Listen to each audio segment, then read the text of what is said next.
কিছু বলবেন? হ্যাঁ, আমি কিছুই বলতে চাচ্ছিলাম। কিছু বলবেন?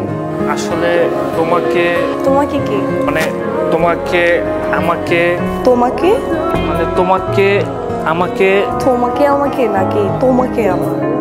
হ্যাঁ, তোমাকে আমার খুব ভালো লাগে। আপনি লাইনটা সুন্দর করে বলেন। তোমাকে আমার খুব ভালো লাগে, আমি তোমার প্রেমে পড়ে গেছি। তোমাকে আমার আসলে খুবই ভালো লাগে। আচ্ছা, এই শুভ্র ও এরকম না, ও ভালো ছেলে। হ্যাঁ শুভ্র, আমি কি তোর জন্য একটা প্রেম করতে পারবো না? প্রেম কি? মানে ভালোবাসা।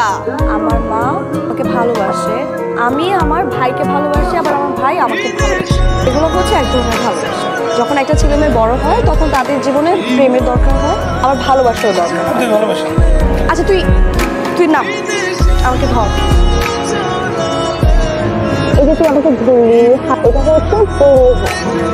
হচ্ছে একটা মেয়ে যখন একটা ছেলেকে হাক করবে তখন নিজেদের মধ্যে অন্য রকমের অনুভূতি কাজ করে। কেমন? বুক ধরফর করে, হার্টবিট বেড়ে যায়, গায়ের লোম দাঁড়িয়ে যায়, মনে হবে শরীরের মধ্যে বিদ্যুৎ প্রবাহিত হচ্ছে। আর যখন একজন আরেকজনের হাত ধরবে তখন অন্যরকম ফিলিংস কাজ করে। আর যখন একজন আরেকজনের নিঃশ্বাস নেবে তখন আরো অন্যরকম ফিলিংস কাজ করবে।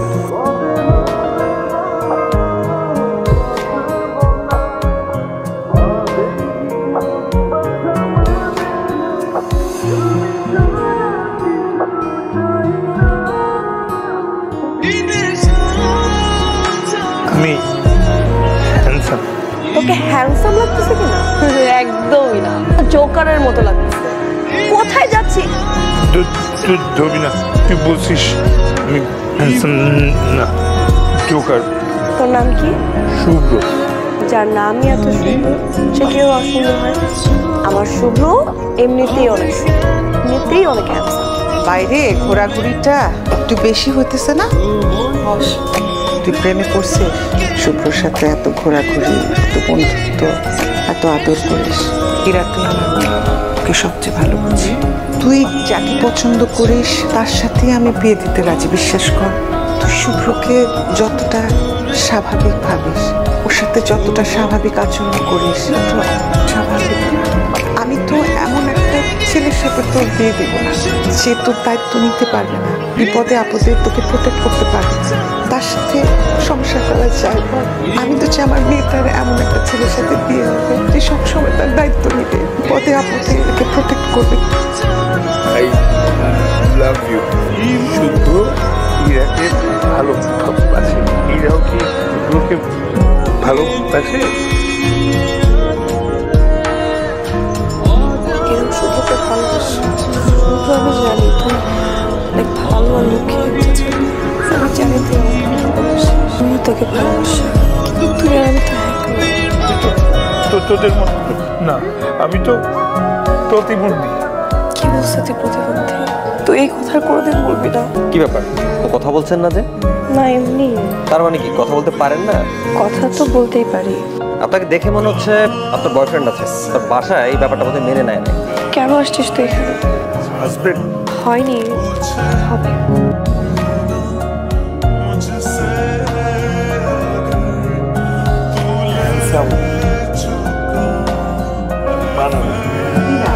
এইভাবে চলে আসাটা একদম ঠিক।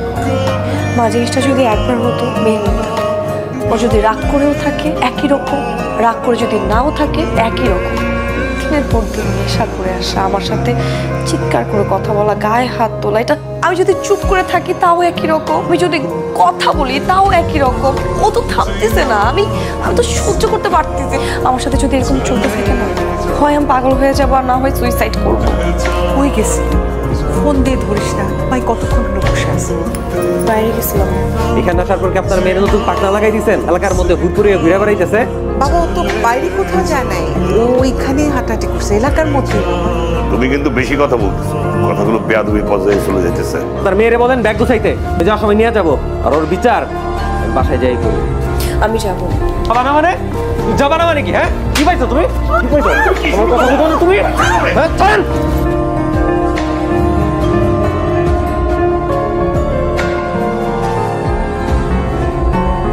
কি হয়েছে? ব্যথা কিভাবে?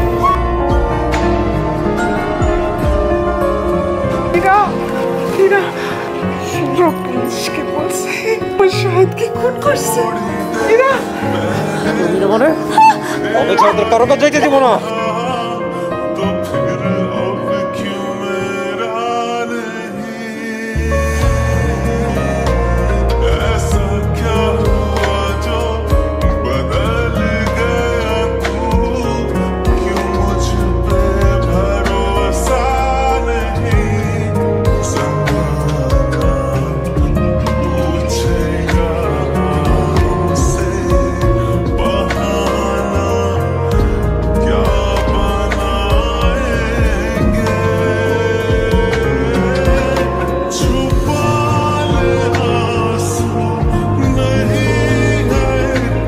অনেক ভালোবাসি।